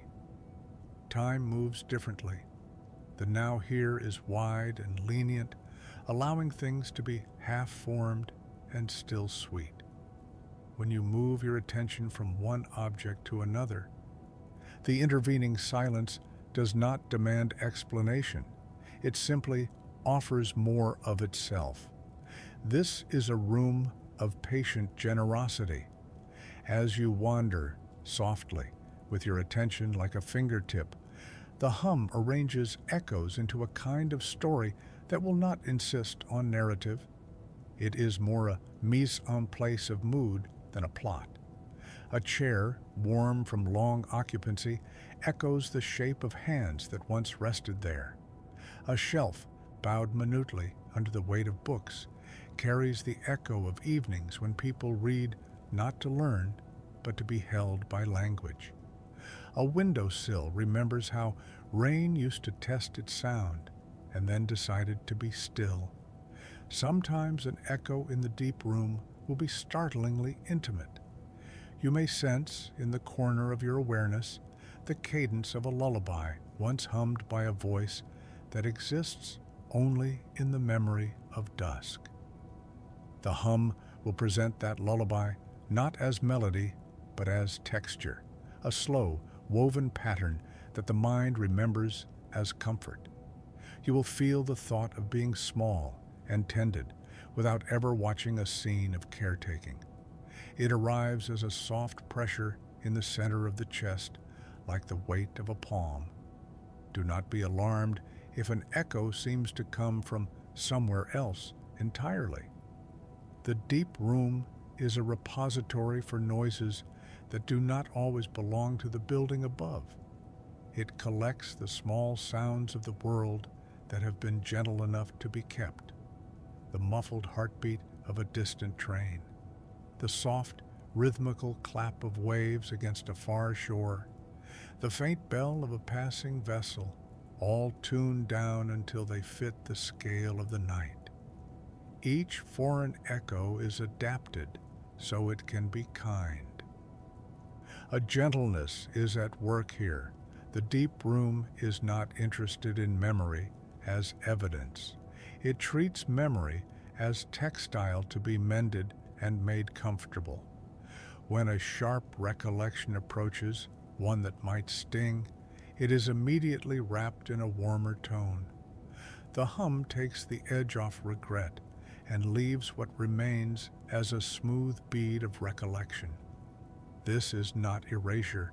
It is the art of making old things less sharp so the mind can handle them like small treasures rather than wounds. A hush deepens, the kind of silence that makes the air feel like velvet between your fingers, and the echoes begin to braid. Two domestic sounds that have never met in the waking world fold together. The hush of a shutter closing in a London room, and the distant tap of chopsticks from a street you once walked. The result is a hybrid sensation that is both foreign and utterly close. It is uncanny soft, and it feels like an invitation. Come and sit with these joined fragments for a while. The deep room also likes small acts of repair. When an echo arrives that is frayed at the edges, a cracked laugh, a sentence cut in half by haste, the hum will patch it. The patch is not intrusive. It is a warmening, a slight rounding of tone that allows the echo to be present without making the chest tighten. The room has patience for the ragged and the unfinished, because, over many nights, it learned that incompletion is the usual shape of human life. A micro-movement travels along the floor, a whisper of sound like a moth finding the light, and with it comes the suggestion of company. Not the company that intrudes or watches, but the sense of being accompanied, an invisible presence that keeps the boundaries warm. The hum arranges this companion with delicate care. It matches your personal tone with something gently resonant, forming a pairing that feels like two hands placed side by side on a table. You are not alone in your quiet. The room offers kinship instead. Notice, too, how the echoes manage time. They are not linear. A single sound may feel older and younger at once, an echo of childhood phrasing spoken in the quality of a recent voice. The deep room blends the seams between epochs with the same tenderness it uses for memory. Nothing here insists that you sort moments into neat piles. They are allowed to exist in layered simultaneity, now and then held together like pages pressed into a single book. The hum sometimes selects an echo that is achingly precise, the pattern of a person's steps when they are thinking of leaving and then choose to stay. That echo is small and bittersweet. It contains both decision and reprieve. When offered, it brings a particular ache that the room quickly mollifies. It bathes the echo in amber sound so the ache becomes a comfortable hollow, a place to rest rather than an ulcer to pick. If you let your attention linger on any one echo long enough, something like a micro-dream shall form. The dream will not demand narrative. It will be an impression composed of smell, texture, tone, and a faint, unobtrusive image. A hand smoothing a table, leaves turning over in a breeze that makes no noise, a candle guttering and then holding steady. These are small dream fragments fashioned to be slept through with pleasure. The deep room is generous with them because its purpose is to soothe rather than to explain. Another hush translates into the sensation of being gently catalogued. The hum runs a slow finger down the list of your breaths, the cadence of your sighs, the places your awareness most often visits. It tucks certain habits into pockets of silence and leaves others visible as soft ornaments. You are being recognized quietly and thoroughly by a place with an incredible memory for kindness. You might wonder whether the deep room sleeps when you do. In a way, it does not. It waits with the steady patience of things that have time. It is awake in its slow way, listening, cataloging, making small repairs. The room keeps a record not of events but of the ways people rest. That archive is what you are walking through now. The hum, being obliging, will point out a few items from that archive if you ask, or merely by the act of staying still you ask, and it answers. There is a particular grace to the way the deep room lets you depart. It does not jolt you back to wakefulness, nor does it fold the echoes away like closing a book. Instead, it gathers the impressions you have received into a soft bundle at the center of your chest. The bundle is warm. It is a trove of small, restful things that will be available to you later in dreams and in the quiet hours between tasks. You will carry them as a private procession, a set of talismans for nighttime calm.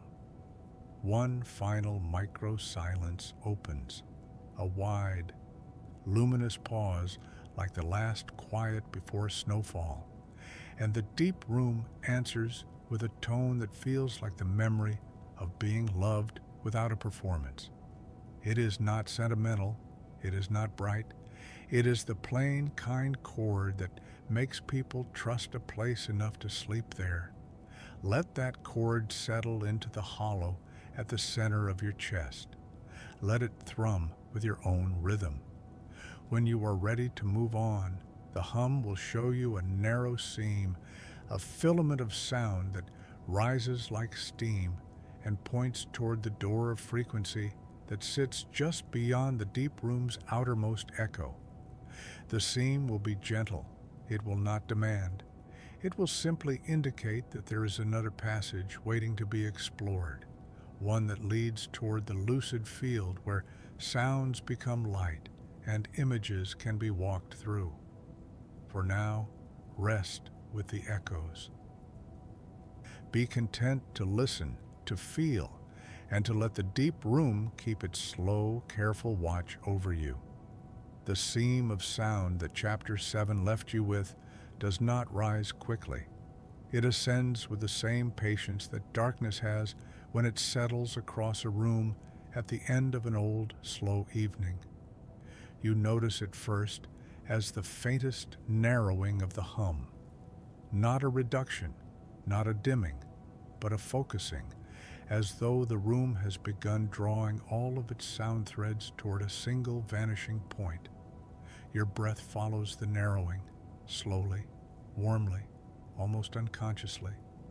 The deeper room remains behind you, soft and cavernous, holding all the echoes you just touched, but its depth no longer pulls. It watches now, like a hearth watching someone rise from a comfortable chair and walk toward a different room. The seam brightens, not visually, but in tone. A long, thin silver wisp threads itself upward, curling gently like steam rising from warm stone.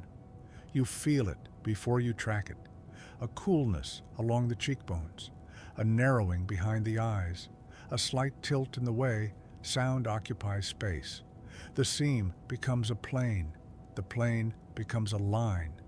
The line begins to hum with a clarity the deeper room has not shown before. The air shifts, quiet as a blade of moonlight pressed into dark velvet. You sense something forming ahead of you, not solid, not spatial, but tonal. A door made entirely of frequency. The room does not rush. It never does. But the pressure of the hum increases in the softest possible way. A steady, rhythmic pulse that matches the faint lift beneath your sternum. Your personal tone responds. It rises a fraction, half a breath, half a step, just enough to acknowledge the presence of the seam, and the seam answers. A new frequency blooms around it, thin, glass-like, but warm, as though made from liquid silver held in cupped hands. It stretches into a slow, gentle arc, a curve that could be the top of a doorway if doorways could hum. Your thoughts soften. The downward drift of Chapter 6 lingers lightly in your bones, but now the movement has shifted. You are rising, not upward in space, but upward in clarity, as though the mind is being lifted from warm water into warm air. A hush folds across the room, broad and soft, like a blanket being shaken out before settling over a waiting body. In that hush, the line of tone thickens into a smooth, shimmering surface, not bright, not sharp, just sure. This is the door of frequency. It does not look like a door because it is not meant for eyes. It is meant for the parts of you that hear without needing ears, the parts of you that drift before dream. The hum moves forward for the first time. All chapter long, it has led from behind, guided from the back, supported from below. But now, as the seam stabilizes, the hum steps beside you, flanking your awareness like a companion walking with deliberate quiet. Its brown foundation grows lower, slower, denser, a grounding. Its amber band glows warmer, spreading around your ribs like a shawl worn by someone who never hurries. And the silver filament, the thinnest, most delicate tone, draws itself upward until it hangs vertical like a glimmer of frost caught in lamplight. This silver line is the hinge. You feel the hinge before you understand it. A soft pressure in the inner ear, a thin widening behind the temples, a subtle loosening at the back of the skull. A micro-silence pools around you, still as water held in cupped hands, warm as breath caught inside a wool collar. When that silence settles, the door opens, not outward, not inward. It opens in vibration, a long, slow shift, a descending shimmer, like a harp string plucked by a careful fingertip. The tone splits. Two frequencies appear, one warm, one cool, both impossibly soft. They move apart, creating a space between them, a narrow column made entirely of resonance. This column is the doorway, and you feel something astonishing. The doorway knows your tone. It adjusts itself to match it, lowering, warming, stretching, until the space between fits the exact resonance your body produces when it is safe. Your personal frequency is the key. The door of frequency did not open to you. It opened for you. The hum remains at your side, breathing in sync with you, quiet as a companion who knows the next steps will be slower, deeper, and more delicate than anything so far. Your breath moves into alignment. Your tone glows softly. Your ribs loosen like old hinges oiled by a gentle hand. The frequency door waits, not pressing you, not pulling, only holding its resonance steady so you can choose to step into the lucid threshold it has prepared. A faint upward current of warm air brushes the underside of your thoughts. Not wind, not touch, just the feeling of being invited kindly inward. The deeper room lowers behind you, a soft bass note steadying the air so you do not lose balance in the shift. And when the doorway hums again, very softly, very slowly, it produces a resonance that makes the world feel lighter for a moment. You lean toward it. Your tone leans with you. The hum leans beside you. And the doorway expands into a field of sound that is not quite dream and not quite waking. A field waiting for your first step. Yet, even with the doorway widened into sound, you notice something else beginning to happen. Something quieter, older, and more deliberate than anything the room has shown so far.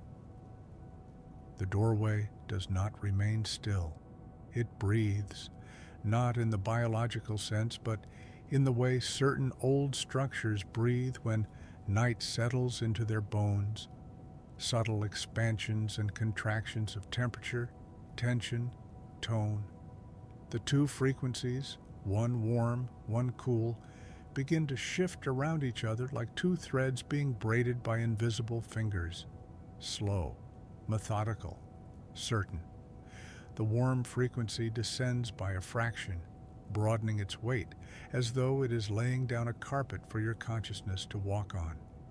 The cool one lifts, stretching thinner and thinner, until it becomes a ribbon of sheer silver quiet. Where they overlap, a third tone appears, fragile as frost, soft as dust settling on linen.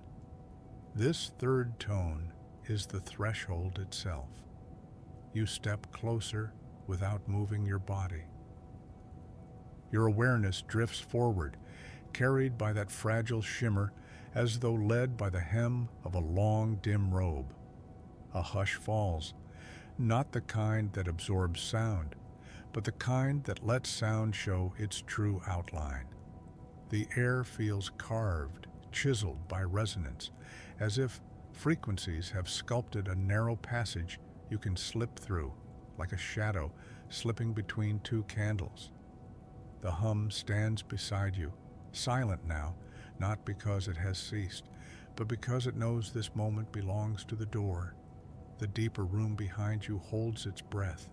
Its echoes dim into an aged murmur, a low remembrance that supports you from beneath your ribs.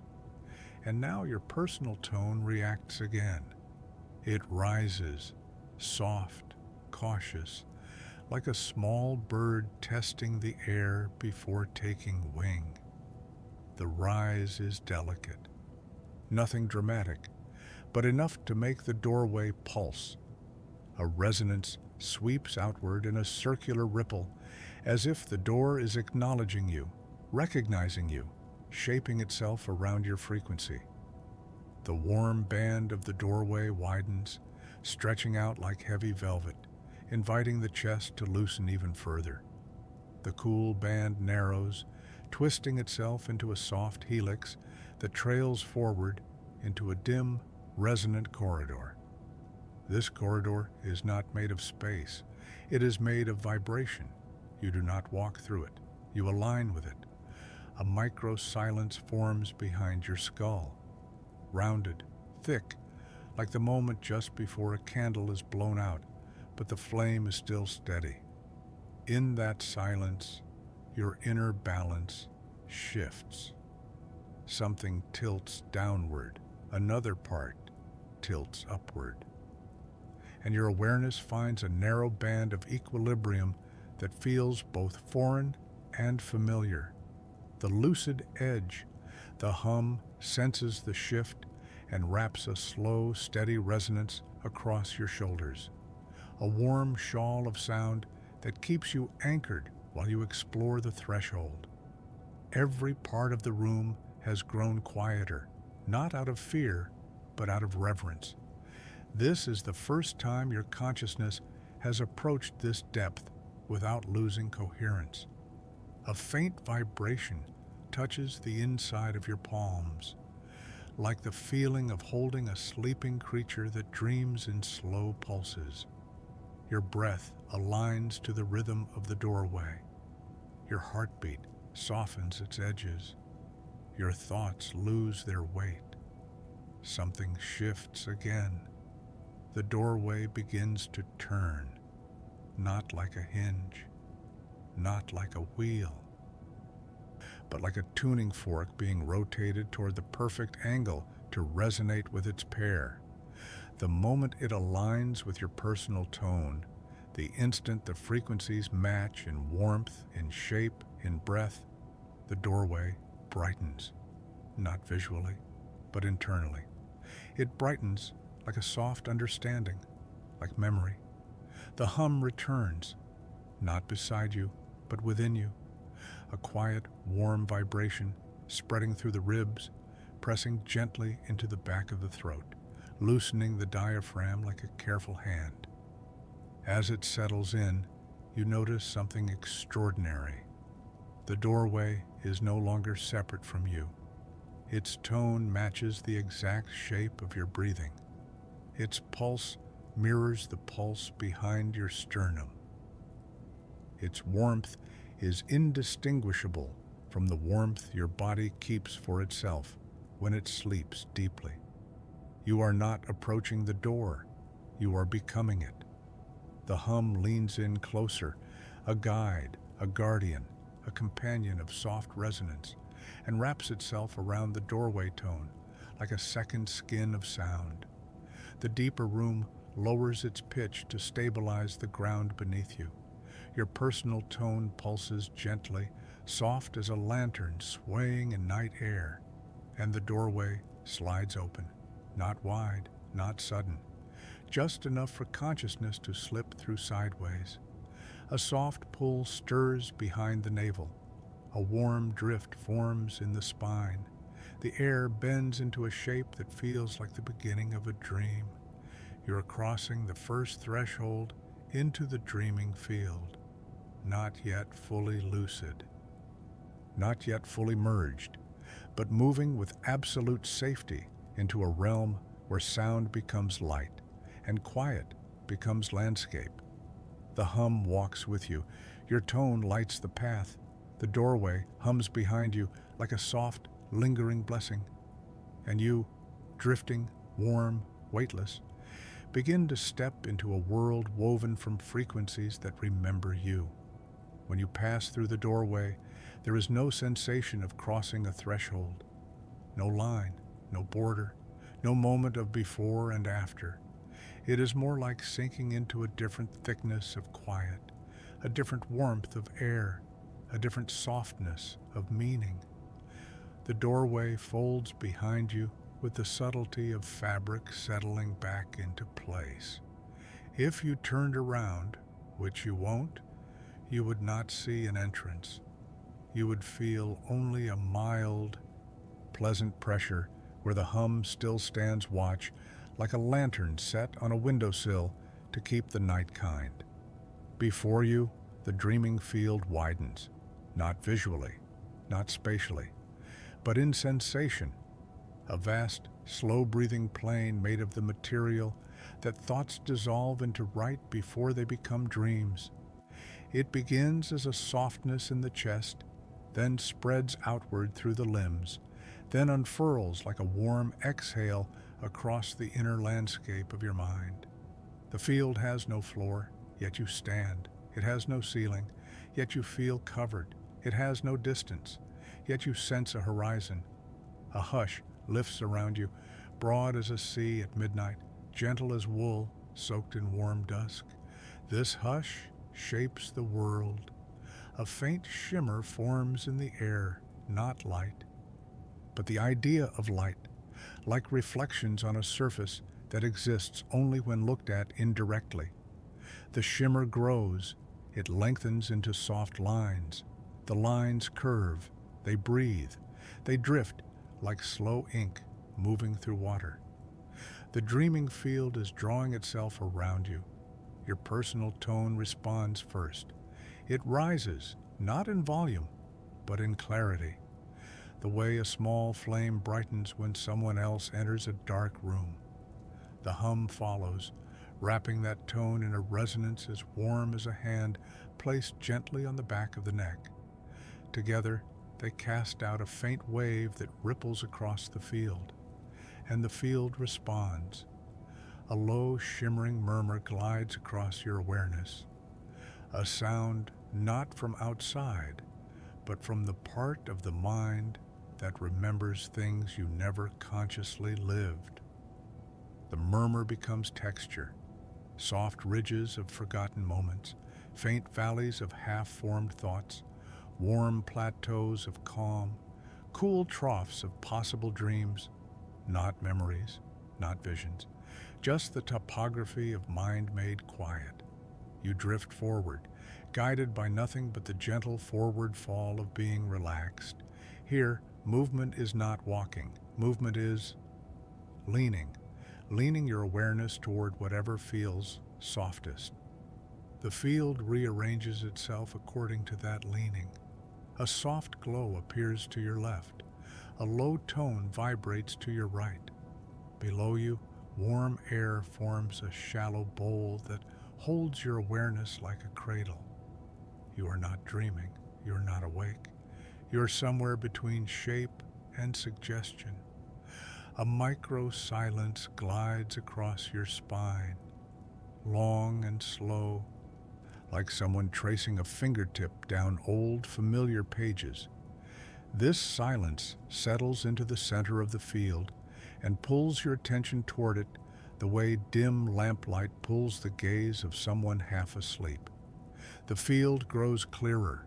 Its surface, if you can call it that, ripples with quiet rhythms, not patterns, not messages, just a steady pulse that feels like breathing, not yours, not the hums, but the breathing of the field itself. Its exhale is a wave of soft pressure that smooths the edges of your thoughts like a warm hand closing over a trembling flame. Its inhale is a slow widening of space inside your chest, an invitation for your awareness to float looser, lighter, deeper. The field inhales again, and something forms. A shape, not a person, not a figure. More like a presence, a silhouette made not of light, but of recognition. The hum moves closer to you as if to reassure you are not being watched. You are being accompanied. The presence approaches, but it has no direction. It arrives the way a memory arrives, from everywhere at once. Its tone vibrates at a pitch that feels like a soft memory of childhood dusk. Not the image, not the moment, just the warmth of it. The field amplifies that tone until it drapes gently across your shoulders, warm as a blanket fresh from a quiet hearth. Your personal tone blends with it, slowly, deliberately, like two streams meeting at a curve where neither disturbs the other. The presence does not speak. The field does.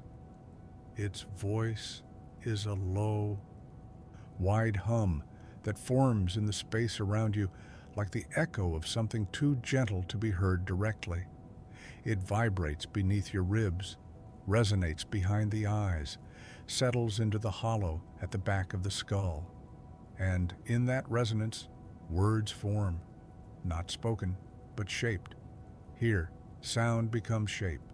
Here, shape becomes feeling. Here, feeling becomes light. The field brightens, not visually, but emotionally. A soft uplift in the center of the chest, a loosening between the shoulder blades, a long exhale that releases the last small weight you've been carrying since waking. The present steps, not forward, but into the field, and the landscape responds. Lines of tone stretch outward like pathways. Soft illumination rises from the groundless ground, as though emotions are learning to glow. The field is ready, not for dreaming, for lucid dreaming, but only if you drift deeper, only if the hum continues with you, only if your tone remains steady enough to walk through a world made of unspoken memory. The presence lifts a hand that is not a hand. The field shivers lightly in that direction. The hum steadies, your breath deepens, and somewhere within you, a softness you had forgotten begins to bloom like dusk-colored light. This is the threshold where sound becomes dream. This is where your consciousness will shape what you experience next. You take one more breath, long, warm, soft as old cotton. The field breathes with you, and then, with all the gentleness of falling into warm sand, you cross fully into the dreaming field. The field thickens as you move. Not heavy, impossibly not heavy, but textured, layered like curtains drawn one behind another, each veil a different softness. As you pass through them, each veil leaves a slightly different impression. One smells faintly of pages turned in a book no one finished. One tastes like the last warm sip of tea. One holds the memory of a hand so small it fit in another hand. These are the small reliquaries the field keeps for those who enter with gentle feet. Notice how time becomes generous here. Minutes do not race. They elongate like threads being unspooled slowly with care. You have room to breathe between any two moments. The sense of hurry you carried from daytime thins into a ribbon and then dissolves. In its place arrives a patience so broad it feels like a coastline, steady, inevitable, kind. The presence that accompanied you offers no direction, but only a kind of unanimous assent. Go where the sound welcomes you. You go because you wish to, because this world asks for consent, not command.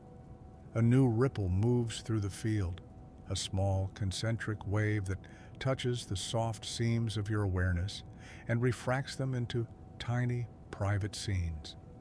Not images that demand interpretation, but tactile impressions that settle like moths on a lampshade.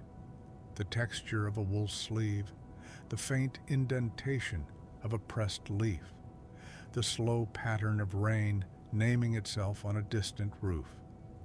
Each impression is a lodging place for attention. They warm slowly and invite you to rest in their smallness. There is a quality to the field that makes loneliness feel like a shape rather than a weight.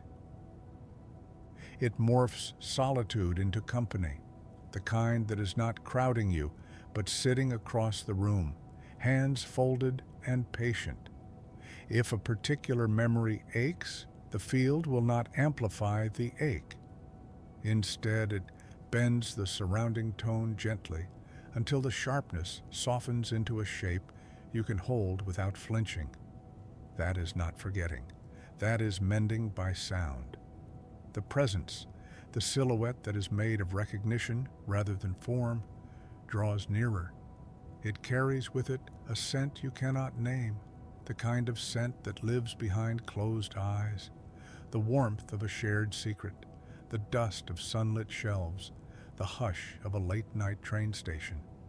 As it nears, you become aware of the field's own pulse, a subtle cadence that underwrites everything, like a rail beneath a rolling carriage. Aligning with it is simple. Match your exhale to its length, and the world steadies. Light here is a concept rather than an object. It does not illuminate, it insinuates. It lays itself along the edges of things so they are understood rather than seen. A lamp in a corner might not show you a chair. It will reveal the idea of sitting, the curve of a shoulder, the small hollow behind the ear, the way weight is distributed when someone finally decides to stop pacing. These revealed ideas are warm, discreet, and safe. They are invitations to inhabit a reduced, kinder reality. The dreaming field cultivates small rituals. You may feel the urge, barely an instruction, more a suggestion, to fold your hands or breathe into a particular spot beneath the ribs, or trace, with your attention only, the contour of an imagined window. If you follow the suggestion, you will find the task returns value. Your nervous system receives a tiny, authoritative signal that it is permitted to slow further. These micro-rituals are the field's quiet tools. Use them without guilt. They exist to reteach the body how to be still. A thin harmonic threads through the air, a note like a bell muffled by cloth, and with it comes a new kind of companion, not the earlier silhouette, but a chorus of small voices, not speaking words, but offering textures. One voice is like velvet brushed with moonlight, another like the hush of a well-worn woolen glove sliding over a table edge. They do not form sentences, they form atmospheres. Allow them to surround you, they are curative. Now, as your awareness moves deeper, the field distinguishes between two types of attention, the kind that watches and evaluates, and the kind that receives. The first, used continuously in waking life, slows and becomes irrelevant here. The second, hungry only for impression, grows stronger. Practice receiving. Let the field place a tiny image in your lap, a kettle's last sigh, the smear of ink on a single page, the coolness of a window pane at dawn. Hold it for a breath. Let it warm. Let it settle. This is not thought. This is containment. You begin to feel a luminous thread rising before you, spun from the doorway's vibrations. It is thin and warm, like a seam of low light. If you follow it slowly, with patient breath and a soft belly, you will find that the thread leads to a gentle clearing within the field. The clearing is not empty, rather, it is intentionally unfurnished, a place with room for whatever small dream the night chooses to make for you. It is a stage prepared not for spectacle, but for quiet enactment. In the clearing, the presence opens what might be called a conversation, though no words are used. It places beside you an impression, the idea of a table at which someone once sat calmly, a cup cooling, the residue of gold from a spent candle. You smile, perhaps, or you only breathe.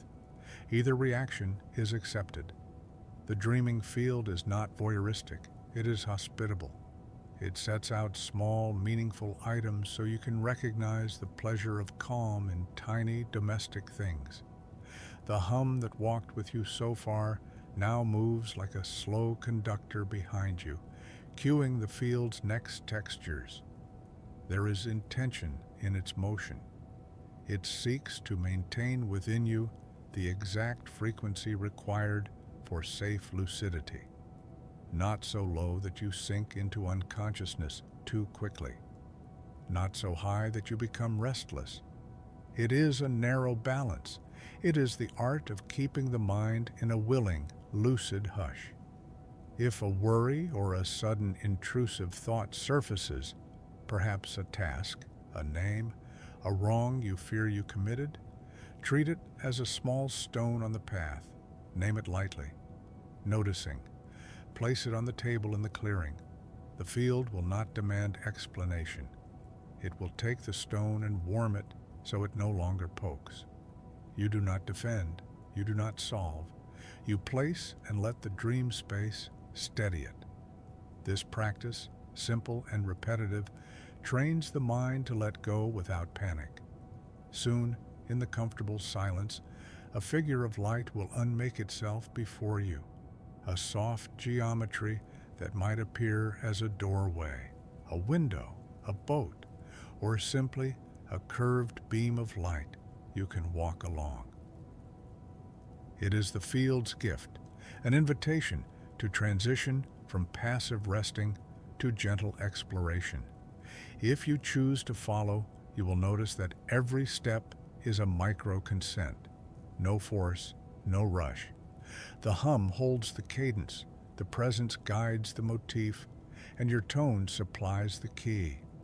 The farther you move, the stranger the comforts become, and the more personal they feel. The field adapts to the history of small salvations you carry. It will conjure the exact temperature of a blanket you once used on a cold night, or the precise softness of a voice that once soothed you. These are designed to be anchors. Touch them, feel them, let them do their work. At the clearing's edge, the field presents a final, quiet choice. Remain in the generous hush you have learned to hold, or accept the presence's lifted hand and continue into a lucid corridor where sounds will begin to form faint images you can almost step through. If you are tempted to continue, and only if you truly are, the doorway will widen and the hum will shape your step. If not, the field will fold around you like a quilt and keep you safe in the clearing, letting sleep come as it will. If you move on, the corridor you enter will be a pathway of soft notes and dim filaments, leading toward a room where light and sound synthesize into slowly moving pictures. These are not films with plots. They are textures you may pass through, linger in, or let float past like boats on a calm river. Your tone will light them from inside, making them safe and personally meaningful. Now, breathe again, longer. Let the inhalation be warm and full. Let the exhale be longer still. Feel how the dreaming field answers, expanding its softness to match the beat of your chest.